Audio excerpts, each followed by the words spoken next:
prépa? J'avais cours rue Notre-Dame-des-Champs, dans les locaux de la faco, ouais. C'était quoi ton rythme de travail pour préparer Sciences Po? C'était un rythme de long terme. J'avais pas des heures fixes dans la semaine. Je me disais maintenant je bosse Sciences Po. C'est dès la première, j'avais commencé à y réfléchir et à bien bosser en première. Et du coup en terminale, j'ai suivi les cours du Parnasse. Ça m'a bien aidé. Donc au fil de l'année, je bossais et je m'y suis mis vraiment comme un forcené au mois de février, 2-3 semaines avant le concours, où là j'ai repris tout ce que j'avais, j'ai tout refiché, tout bien, mais j'avais déjà pas mal d'éléments appris, assimilés.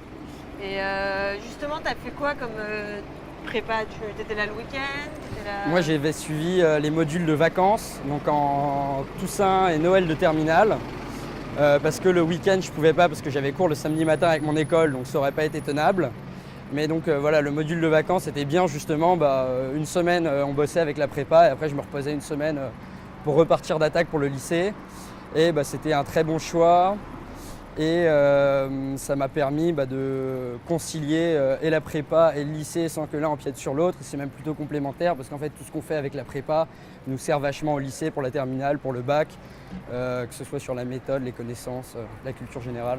Et alors, t'es arrivé à trouver du temps pour toi un peu entre la prépa, les concours, J'arrivais, oui, tout à fait. Non, je sortais pas mal, des cafés, des expos, du sport. Et au lycée, t'avais beaucoup de potes qui faisaient des prépas à côté des cours ou pas? J'avais pas mal de potes qui préparaient les écoles de commerce post-bac avec des prépas, d'autres qui préparaient Sciences Po avec des prépas. Alors, on est où là? Là, on est devant l'Institut, donc là où ont lieu les cours du Parnasse.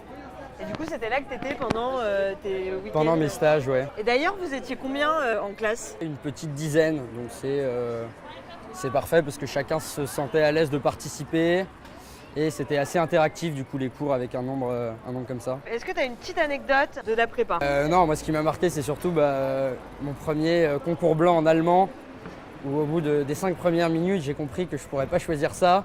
Du coup j'ai levé la main et j'ai demandé au surveillant un sujet d'anglais. Et tu avais eu une bonne note à l'issue de ce concours blanc? Non, en anglais non. Tu as passé combien de concours blancs? J'en ai passé 2, plus des devoirs que j'ai fait un peu chez moi et que les cours du Parnasse corrigeaient. Tu les qualifierais comment, les profs du cours du Parnasse? Quel style de relation avec les élèves? C'est assez marrant parce que c'est tous des têtes, ils sont agrégés, docteurs, ils ont tous un CV hallucinant et pourtant ils sont hyper accessibles, jeunes, dynamiques et ils ont des méthodes pédagogiques assez innovantes. Ils arrivaient à rendre le truc complètement vivant, attractif. Et du coup, on était content de suivre ça et c'était beaucoup basé sur la participation. Est-ce que tu t'es fait des potes à la prépa? Je me suis fait des potes, ouais. Mais comme je suis resté moi en stage de vacances, c'était pas forcément les mêmes entre mon premier et mon deuxième stage, mais ouais, je me suis fait quelques amis et dont certains sont à Sciences Po aujourd'hui avec moi. Est-ce que tu penses que tu aurais aussi bien réussi sans avoir fait une prépa? Peut-être, je sais pas. Je pense que c'est pas obligatoire de faire une prépa.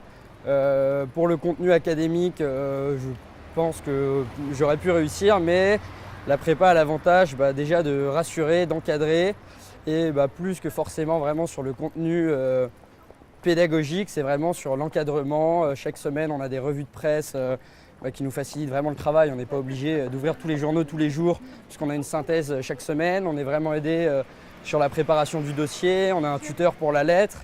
Et après, pour les oraux, ça m'a vachement aidé. On a des cours pour préparer l'oral, savoir s'exprimer en public. On passe des oraux blancs avec des gens soit qui ont fait Sciences Po, des actifs qui connaissent un peu ce milieu-là et qui permettent vraiment de se préparer. On se fait rentrer dedans pendant 20 minutes, mais le jour de l'oral, normalement, quand on arrive, on est une machine de guerre. C'est quoi le pire moment que tu as vécu dans ta prépa? Sans doute le mois de janvier, le contre-coup, après les vacances de Noël, reprendre à bosser avec le concours qui arrivait dans un mois, c'était un peu dur de s'y mettre et de se motiver. Il y en a si peu des admissibles sur dossier qu'en fait la norme c'est vraiment de passer le concours et que les autres sont hors norme. Et est-ce qu'une prépa privée c'est que pour les fils à papa? C'est un peu l'image que j'avais au début. En fait c'était pas du tout le cas parce qu'il y avait des gens qui venaient d'horizons tout à fait différents. T'habites où par rapport à la prépa? J'habite vers Bir-Hakeim, donc je prenais la 6 pour venir et c'était assez pratique. Est-ce que c'est vrai que tu dois être assez ambitieux pour te lancer dans une prépa? Ambitieux, je sais pas, mais en tout cas, il faut être motivé et il faut avoir envie de le faire. De toute manière, une fois qu'on y est, on a généralement envie de le faire et les profs donnent envie et motivent les élèves. Et donc, c'est vraiment un point positif puisque finalement, on est tous motivés, mais il n'y a pas on n'est pas en concurrence entre nous, entre les élèves. C'est plutôt l'esprit d'être en concurrence avec tous les autres. Mais entre nous, on essaie tous de s'aider, de se dépanner pour tous réussir. Merci beaucoup. Merci, à bientôt. À bientôt.